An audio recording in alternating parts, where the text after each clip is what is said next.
Polycystic ovarian disorder మహిళల్లో ముఖ్యంగా యువతుల్లో ఇప్పుడు ఎక్కువగా వేధిస్తున్న సమస్య. మహిళల్లో గర్భధారణ లేట్ కావటంలో పీసీఓడీ సమస్య ఒక ప్రధాన పాత్ర పోషిస్తుంది. పీసీఓడీ సమస్యకు కారణాలు చాలా ఉన్నా కానీ మహిళలు ఆరోగ్యం పట్ల జాగ్రత్తలు తీసుకోకుండా స్వతహాగా అశ్రద్ధ చేయటమే ఒక ముఖ్య కారణం. అయితే పీసీఓడీ సమస్య కేవలం పిల్లలు పుట్టకుండా అడ్డుకుంటుందని కాదు, కొన్ని సందర్భాల్లో హై బీపీ, హార్ట్ అటాక్ వంటి ప్రమాదకరమైన సమస్యగా కూడా మారుతుంది. మహిళల్లో ఇంతలా ఇబ్బందిగా మారిన పీసీఓడీ అంటే ఏంటి? ఎవరిలో రావడానికి ఆస్కారం ఉంది? పీసీఓడీకి ఎలాంటి జాగ్రత్తలు తీసుకోవాలి అనేది ఇప్పుడు చూద్దాం.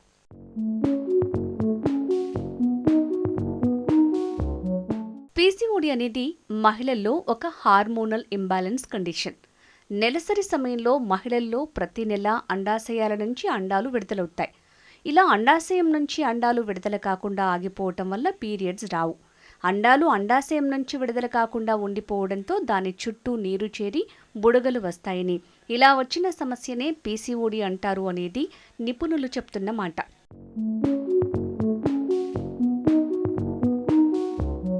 పాలిసిస్టిక్ ఓవేరియన్ డిజార్డర్ అనేది ఒక హార్మోనల్ డిజార్డర్.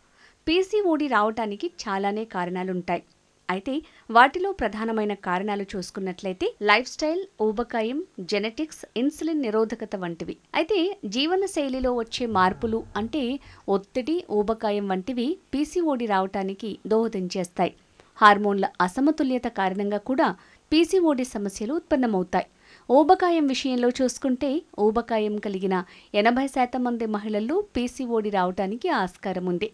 అంతేకాకుండా ఇన్సులిన్ ఉత్పత్తి కాకపోవడం కూడా పీసీఓడీ రావటానికి ఒక ప్రధాన కారణం.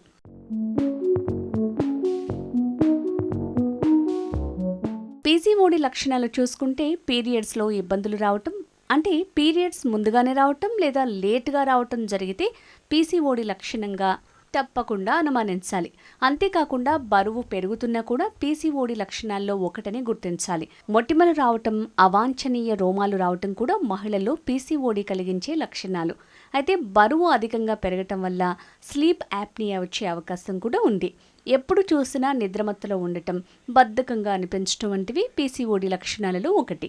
గజ్జల ప్రాంతంలో, చంకల్లో, రొమ్ము కింది భాగంలో, మెడ కింది భాగంలో, చర్మం కింద డార్క్ ప్యాచెస్ కనబడటం కూడా పీసీఓడీ లక్షణాలుగా తీసుకోవాలి.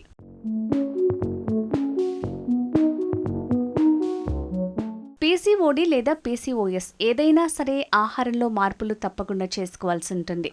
ఎలా అంటే fast food, junk food, oil ఎక్కువగా వాడిన ఫుడ్ పూర్తిగా మానేయాలి.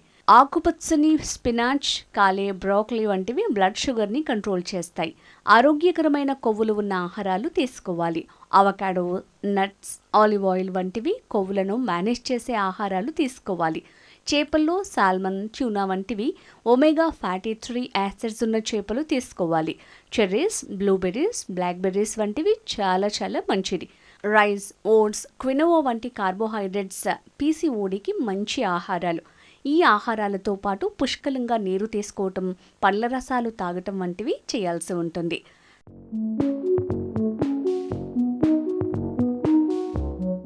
వ్యాయామం చేయటం, ఫాస్ట్ ఫుడ్, జంక్ ఫుడ్ పూర్తిగా మానేయటం, ఒత్తిడి తగ్గించుకోవటం, సరైన నిద్రను మెయింటైన్ చేయటం, ఏదైనా సమస్య అనిపిస్తే వెంటనే డాక్టర్ని సంప్రదించటం చేయటం వల్ల పీసీఓడీ సమస్యను ఎదుర్కోవచ్చు.